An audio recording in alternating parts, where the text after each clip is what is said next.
गॅसच्या ओट्यावरती आहे ना खूप पसारा होतो, म्हणजे लोणच्यांच्या भरण्या, मिठाचा डबा, चटणी मिठाचा डबा, तेलाची केटली आणि आणखी बरंचसं बारीक साहित्य असतं.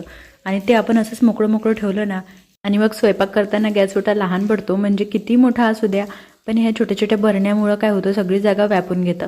तर बघा, फ्लिपकार्टवरून मी स्टँड बोलवले होते, 3 आहेत, 500 रुपयाला. खूप छान परवडलेत मला आणि खूप आवडलेसुद्धा. तर हे एक आहे, हे रेक्टँगल शेपमध्ये आहे. ह्याच्यामध्ये खाली आणि वरी लोणच्याच्या किंवा मिठाची भरणी आपण ठेवू शकतो, किंवा त्यासोबत तेलाच्या केटल्या, एखादं छोटं चमच्याचं स्टँड वगैरे असते ना, ते सुद्धा ठेवू शकतं. आणि हे एक होतं ते कॉर्नर स्टँड होतं, ते तर खूपच छान होतं. आणि हे हे तिसरं जे आहे ना, हे खूपच क्यूट आहे, मला खूप आवडलं होतं. ते पण रेक्टँगल शेपमध्ये होतं, पण वरून जरा त्याला छान असा आकार होता. त्यानंतर बघा, आता सगळे स्टँड स्वच्छ धुवून पुसून घेतले. हे माझ्याकडे जुने फ्रीजचे कवर होते, तर हे कवर छान कट करून घेतले त्या मापामध्ये आणि ठेवून सगळं साहित्य लावून घेतलं. आवडलं चॅनलला सबस्क्राईब करा.